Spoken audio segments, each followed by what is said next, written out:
Communiqué.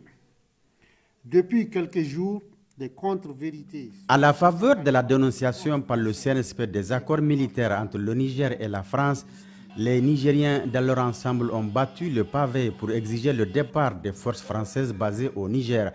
Quand ils ont assisté au départ du dernier militaire français, ils ont exprimé en toute légitimité leur joie et savourent encore leur victoire sur les forces d'occupation qui ont longtemps constitué un frein au développement économique et social du Niger.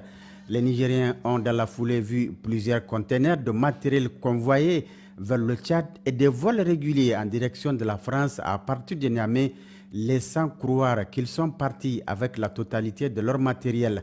Logiquement, à partir de ce constat, personne ne peut imaginer que ces militaires français ont laissé sciemment derrière eux tout un arsenal de guerre en plein centre-ville de Niamey qui en dit long sur leur intention. Une intention exprimée d'ailleurs publiquement en son temps par un expert français en renseignement sur la chaîne LCI. Notre ambassadeur et notre contingent n'étant plus otages au Niger, en quelque sorte, dans cette position de Fort Alamo, nous aurons peut-être plus de latitude pour monter des opérations de déstabilisation, cette fois-ci plus clandestines.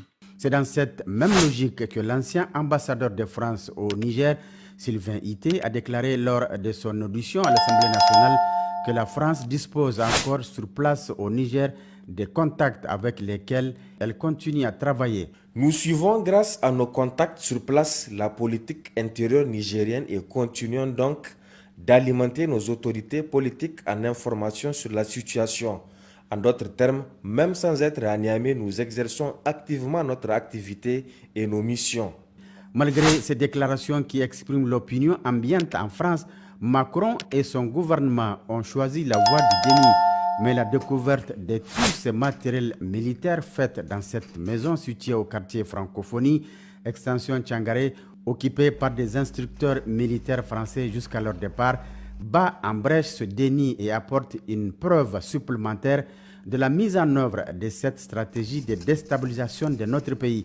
En effet, des perquisitions opérées les 19 et 20 février 2024 dans cette maison et dans les locaux du siège de Cap Sahel à Niamey par une équipe mixte de la gendarmerie, de la police scientifique et de la police judiciaire ont permis de faire une découverte qui donne froid au dos.